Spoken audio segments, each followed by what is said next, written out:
Hey, it's Tom Michael, General Manager here at Boise State Public Radio.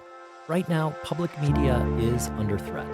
The White House has asked Congress to take back funding already approved for the Corporation for Public Broadcasting, funding that sustains Boise State Public Radio and NPR stations like ours across the country. We stand to lose over $500,000 annually, jeopardizing our newsroom, programming, and mission. You can help.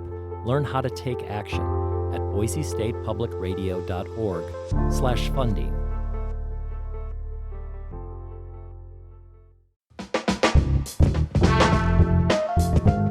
From Boise State Public Radio, this is The Connector, Idaho Daily News. Good morning. I'm Julie Duqueta, and it's Monday, June 9th.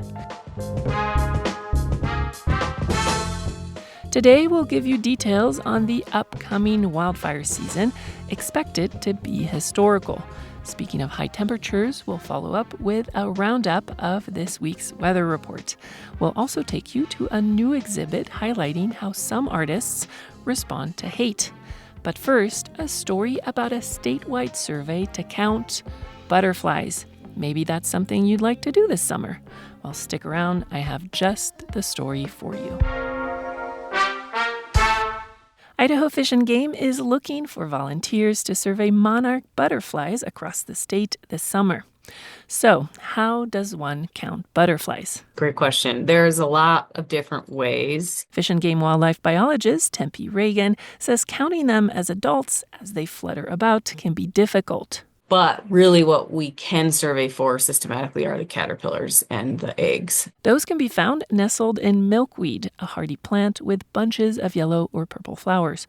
Right now, there are about 5,000 patches in Idaho, but since their last survey in 2014, biologists have seen the plants dwindle, impacted by mowing, spraying, and rising temperatures. You can't have monarchs without milkweed because the larval stage of monarchs rely 100% on milkweed for their full life cycle. Their numbers can be a symbol of the health of our food systems. 1 in every 3 bites of food that you and I consume comes from something that was pollinated by an insect. Not necessarily a butterfly, but by an insect. Reagan says monarchs, with their fat, colorful larvae and iconic spotted black and orange wings, are great ambassadors of pollinators. They're providing biodiversity to the landscape. They were always here, and why shouldn't they not be here in the future? Having more species on the planet makes our world more diverse and more beautiful. Fish and Game is hoping to survey 1,000 patches of milkweed this summer. For more information on the Monarch Caterpillar Counting Program, which starts on July 1st, go to boisestatepublicradio.org.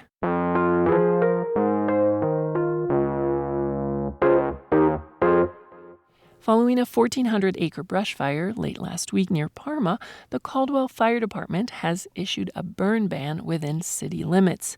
They warn that low humidity and high temperatures early in the spring may signal increased wildfire risks this season. Fires are still allowed in Canyon County outside of city limits as long as fire safety measures are followed, including making sure that any burning is done at a minimum of 50 feet from any structures. So far this year, fires have burned 1 million acres across the U.S. Forecasters predict this season might be historical, as 9 million acres are expected to burn, or 2 million more than a typical year.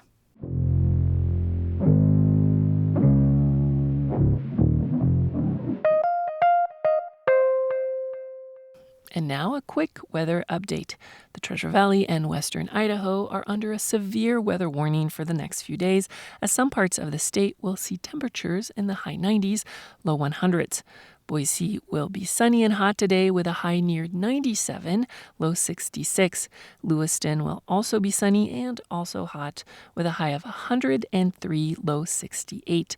Coeur d'Alene, high of 95, low 64, with some light winds in the afternoon. Twin Falls, high 93, low 60. Haley will have a high of 84 today and see a low of 54.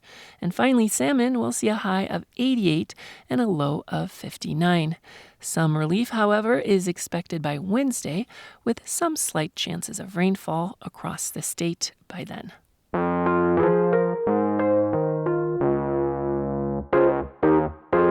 An art exhibit first shown 17 years ago in Montana has made its way to Boise's Wasmuth Center for Human Rights. Sophia Blankensop has more on what makes this touring installation so unique. The Speaking Volumes Transforming Hate project began when the Montana Human Rights Network received 4,000 copies of a hate speech-filled book circulated by a white supremacist group. The network partnered with the Holter Museum of Art to commission artists from across the country to transform and reimagine the text with a creative lens. The resulting exhibit has toured the nation ever since and is now in Boise for the first time. Even though we are not an art gallery or an art museum, it felt like a really interesting and really mission-aligned opportunity.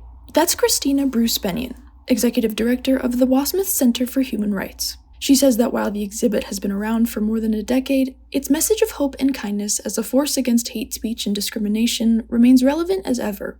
Looking at all the different ways that we can take that kind of negativity and think about how in our words and our actions, in our way of being in the world, we can change that narrative.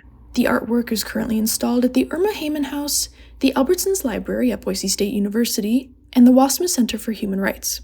The exhibit runs now through August 8th.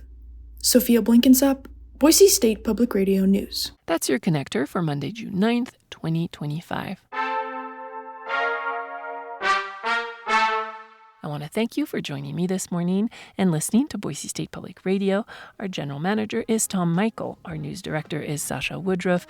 Lacey Daly is our digital strategy manager. And I'm Julie Luqueta, filling in for George Prentice. I really hope you have a wonderful day today. Cheers. Planet Money helps you understand the economy. We find the people at the center of the story. Garbage in New York, that was like a controlled substance. We show you how money influences everything. Tell me what you like by telling me how you spend your money. And we dig until we get answers. I had a bad feeling you were going to bring that up. Planet Money finds out. All you have to do is listen. The Planet Money Podcast from NPR.